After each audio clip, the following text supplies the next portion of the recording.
Fracture means breaking of continuity of bone. So this is the clinical condition when bone become break. मतलब कि bone की जो continuity है यदि वो ब्रेक हो जाती है तो उस क्लिनिकल कंडीशन को हम फ्रैक्चर बोलते हैं। फ्रैक्चर जैसे कि यहाँ पे दिखाई पड़ रहा है कि जो उसका मेन इटियोलॉजिकल फैक्टर है that is injury. Either there may be direct force और इनडायरेक्ट फोर्स, या तो सीधा डायरेक्ट फोर्स होगा तब भी वो फ्रैक्चर क्रिएट करता है, या इनडायरेक्ट फोर्स होगा उस कंडीशन में भी फ्रैक्चर जो है क्रिएट हो सकता है।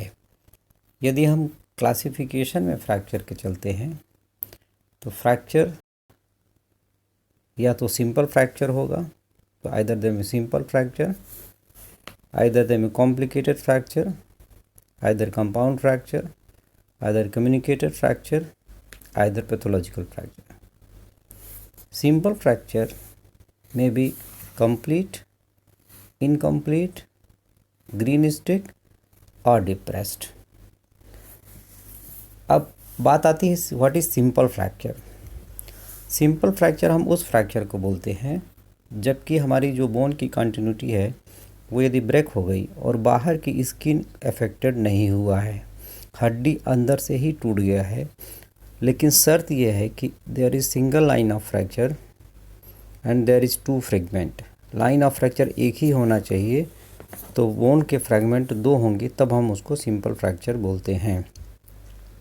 अब सिंपल फ्रैक्चर इट में भी कंप्लीट भी हो सकता है, मतलब हड्डी पूरी तरीके से टूट करके अलग हो जाए, उसको हम कंप्लीट फ्रैक्चर बोलते हैं। आपने सुना होगा कि हड्डी के दो टुकड़े हो गए, that is complete fracture.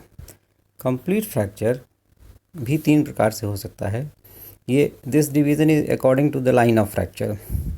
Means clinico radiological, जब रेडियोलॉजिकली आप देखते हो तो लाइन ऑफ फ्रैक्चर किस तरीके की है उस पर डिपेंड करता है। If the line of fracture is transfer, that is transfer fracture. If the line of fracture is oblique, that is oblique fracture, and if the line of fracture is spiral, means there is rotating force or twisting while falling, that create spiral fracture.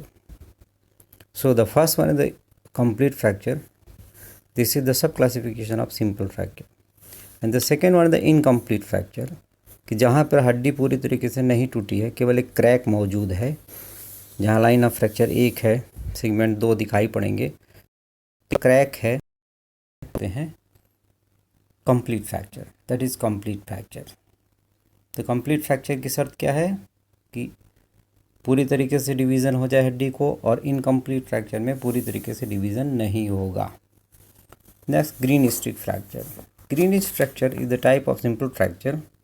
ये बच्चों में ज़्यादातर देखा जाता है, जहाँ की हड्डी टूटती नहीं बल्कि मुड़ जाती है, बैंड हो जाती है, क्योंकि बच्चों की जो बोन है वो सॉफ्ट होती है, उतना कैल्सीफाइड नहीं होती है, इसलिए ग्रीन स्टिक फ्रैक्चर हमेशा बच्चों में देखा जाता है। Next one the depressed fracture, जहाँ की चोट लगने के बाद हड्डी अंदर की तरफ धंस जाए उसको आप डिप्रेस्ड फ्रैक्चर बोलते हो। तो दी आर दी सब type of the clinical simple fracture: complete, incomplete, green stick and depressed. अब बात आती है कॉम्प्लिकेटेड फ्रैक्चर की। कॉम्प्लिकेटेड फ्रैक्चर ऐसी क्लिनिकल कंडीशन है जबकि हड्डी टूटने के बाद अंडरलाइन जो विसरा है उनमें किसी तरीके का कॉम्प्लिकेशन पैदा कर दे, जैसे रिब टूट करके लीवर में चली जाए, लंग्स में चली जाए, स्कल टूट करके ब्रेन में चली जाए, तो ऐसे फ्रैक्चर को हम कॉम्प्लिकेटेड फ्रैक्चर बोलते हैं। Next one the compound fracture.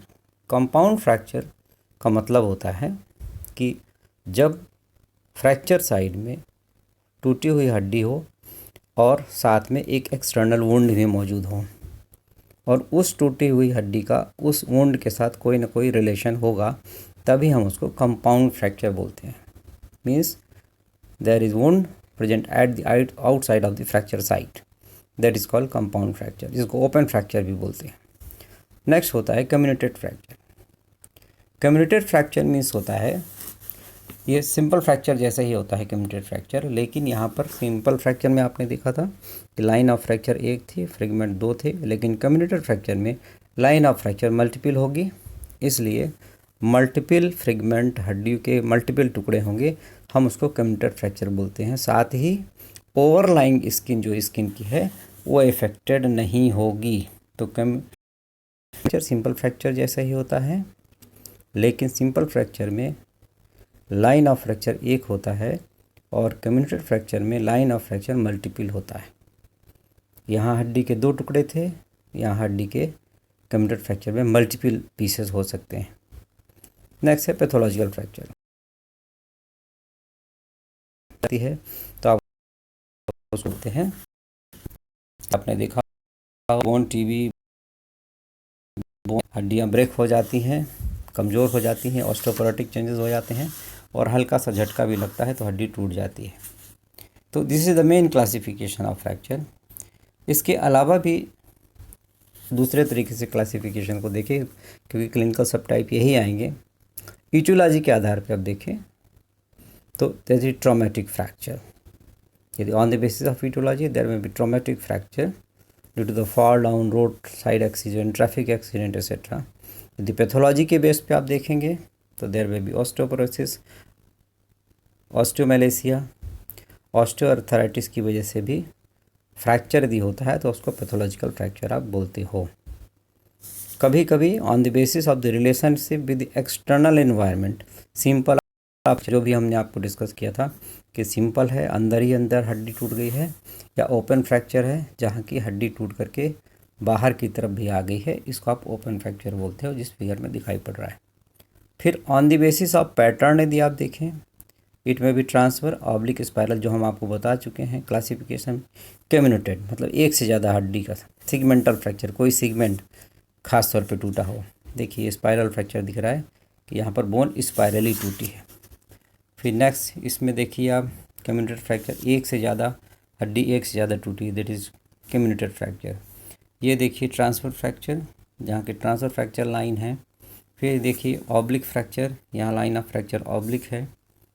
अब डिस्प्लेसमेंट मतलब हड्डी टूट के अलग होती है, उसके आधार पर यदि फ्रैक्चर को देखें तो इट में भी डिस्प्लेस्ड फ्रैक्चर और अनडिस्प्लेस्ड फ्रैक्चर। ये देखिए हड्डी टूट करके अलग हो गई, इसको आप बोलते हैं डिस्प्लेस्ड फ्रैक्चर। और यदि हड्डी टूट करके दूर नहीं गया है तो हम उसको बोलते हैं अनडिस्प्लेस्ड फ्रैक्चर। तो फ्रैक्चर में भी डिस्प्लेस्ड और अनडिस्प्लेस्ड। अब बात आती है डायग्नोस्टिक क्राइटेरिया की। तो फ्रैक्चर यदि है तो हिस्ट्री ज़रूर मिलेगी। ईटियोलॉजिकल फैक्टर की चोट लगी थी, गिर गए थे, रोड साइड एक्सीडेंट हो गया, ट्रैफिक एक्सीडेंट हो गया। और 5 इम्पॉर्टेंट फीचर, जो इम्पॉर्टेंट फीचर है वो आपको मिलेगा हमेशा। First, history of violence is always present. दूसरा, severe pain at the fracture site, बहुत तेज़ दर्द होगा जहाँ पर चोट लगी है, हड्डी टूटी है, और वहाँ पर सूजन आना शुरू हो जाएगी। तुरंत ही चोट लगने के साथ ही वो सूजन ग्रेजुअली धीरे धीरे बढ़ती जाएगी। वो पार्ट काम करना अपना कम कर देगा या बंद कर देगा, उसको बोलते हैं फंक्शनल लॉस। और आगे चल कर के डिफॉर्म भी हो सकता है, टेढ़ा हो सकता है, छोटा हो सकता है, उसको डिफॉर्मिटी। क्रिप्टस, वहाँ से हड्डी के फ्रिक्शन साउंड भी आ सकती है, जिसको आप क्रिप्टस बोलते हैं। तो ये इम्पॉर्टेंट डायग्नोस्टिक क्राइटेरिया में सिम्टम साइन है जो फ्रैक्चर साइड मिलेंगे। History of violence, severe pain at the fracture side, progressive swelling at the fracture side immediately appearance, loss of deformity and crepitus. तो ऑफ टंग में आपकी होना चाहिए history of violence, severe pain at fracture side, progressive swelling at fracture side immediately appearance, loss of function, deformity and crepitus. और confirmatory diagnosis के लिए आपको x ray कराना पड़ेगा, तो digital x ray, anteroposterior view और लेटरल व्यू। तो ये है classification and diagnostic criteria of fracture. अब नेक्स्ट क्लास में हम आपको बताएंगे मैनेजमेंट ऑफ फ्रैक्चर, किस तरीके से फ्रैक्चर को आप मैनेज करते हो। तो फिर मैनेजमेंट के साथ फिर कंप्लीट हो जाएगा जनरल फ्रैक्चर।